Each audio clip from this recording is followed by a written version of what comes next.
Or let's bring in right now Democratic Senator Adam Schiff of California. He's a member of the Judiciary Committee. Senator, thanks so much for being with us today. Of course, President Zelensky and President Trump will be meeting in the White House. We had Keir Starmer yesterday and Macron earlier this week meeting there. What do you want to see out of this meeting, and what concerns do you have going into this meeting? Well, there's a meeting in the White House of the leader of the free world, and Donald Trump is also going to be there because, sadly, he's not the leader of the free world. It's turning the administration is turning American foreign policy into a kind of protection racket. So I'm deeply concerned about this, and the fact that in the run-up to this meeting, the administration has so badly betrayed our Ukraine ally and our NATO allies, blaming Ukraine for the war, calling Zelensky a dictator, and then demanding mineral rights to not even provide a security guarantee, but essentially to maintain good favor with the president. And I just have never felt such shame about American policy before, and I don't know how our allies trust us after this. In terms of what I can hope for out of this meeting, I can only hope the president doesn't betray our ideals more than he has already, that Ukraine isn't forced to give up something for nothing, that nothing the president says or does in this meeting is going to further undermine Ukraine's position in any negotiation that goes on. I have to think that Zelensky is coming to this meeting in an effort to try to right the relationship and by trying to give up something for the goodwill of the president, because it certainly doesn't appear like he's getting much in this deal by way of a real security guarantee. So, Senator, in 2014, Republican senators were very critical of Barack Obama for not providing military assistance to Ukraine as quickly as they needed it. In 2022 and 2023, you had Republican House members and some senators also being critical of Joe Biden, suggesting that he wasn't doing enough to support and defend Ukraine. I'm curious, where are your Republican colleagues on this issue? They seem to be quite strident, and I will say I agreed with them in the defense of Ukraine against Russia and against Russian invasions. I am curious, though, where are they now? Well, it's a good question. And look, I was also critical of the Biden administration at times for not leaning into more support for Ukraine, for taking so long to provide HIMARS and other vital military materiel to Ukraine. But we're in a whole different place now, where the question is not how quickly are we providing aid, but whether we're going to completely turn our back on our ally and provide aid and comfort to our enemy, that is Russia. In terms of where Republicans are, we've heard some rhetorical support for Ukraine.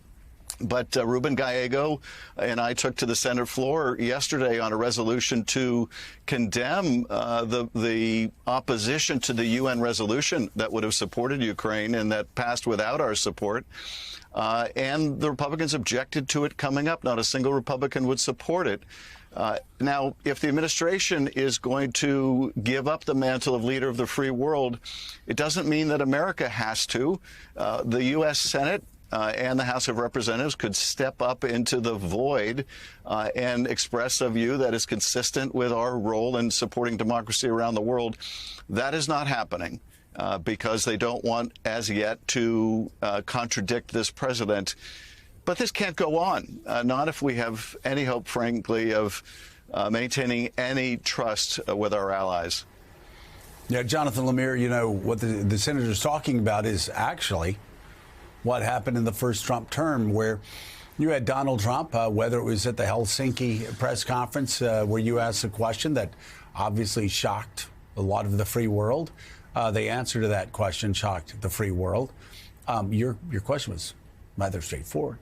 But what we saw time and again in the first administration was Donald Trump saying things that caused our allies in Europe and the free world concerns. But then you would see Republican senators passing very tough sanctions against Vladimir Putin and taking a very tough line against Russia. Marco Rubio would do it. I mean, you would see many people that are now in the Trump administration doing it. That's why it is, what the senator says is not such a stretch. Republicans could, in the Senate and the House, send a very strong message to our allies, send a very strong message to the West, to free countries and democracies, and to the people of Ukraine. We are with you, even if our president is not. To this point, though, they haven't done that, at least publicly, though many in the administration, as you rightly know, Joe, Russia hawks, or at least they were before January 20th of this year. Now, we'll have to see how the dynamic plays out. Trump is been known to, when he's in the room with someone, sort of tend to pull his punches, be a little more flattering, perhaps. Maybe he'll say what Zelensky wants to hear, or at least something approximating that.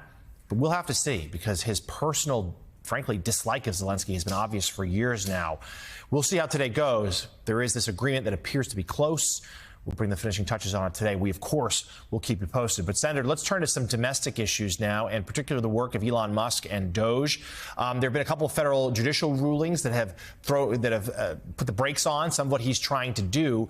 But he and the Office of Personnel Management are planning for mass, widespread layoffs, federal government employee cuts in the middle of March, just a couple weeks from now. Give us your assessment as to what that would mean, not just for the government, but for your constituents. Well, if they're able to go forward with this continuing agenda of slashing the government and slashing benefits, primarily to raise the money for this massive tax cut that will benefit large companies, lots of people are going to be hurt in really visceral ways. I think you're going to see hospitals shut down. You're going to see clinics go away. You're going to see the results of the cuts to education in the form of less funding for special ed for classrooms around the country. Already in some places, people are seeing a Trump surcharge on their bills. There was one example in Alabama where, because there were slashes to energy subsidies, people were getting a $100 Trump surcharge on their bill. When those impacts start to be felt, and there's always a lag between the cuts and the pain, then I think my Republican colleagues are going to be hearing from people in massive numbers, and the president's numbers are going to tank more. Their own numbers are going to tank more. But more importantly, the American people are really going to suffer. In L.A., where we've gone through these horrible wildfires, some of the firefighters that battled those blazes have got notices that they're fired or they should quit. That's quite a reward for a job, courageously done. And, some of the funding for FEMA and other agencies may go away that would be necessary for the rebuilding. That's just in one state and one part of one state, but the whole country is going to feel this.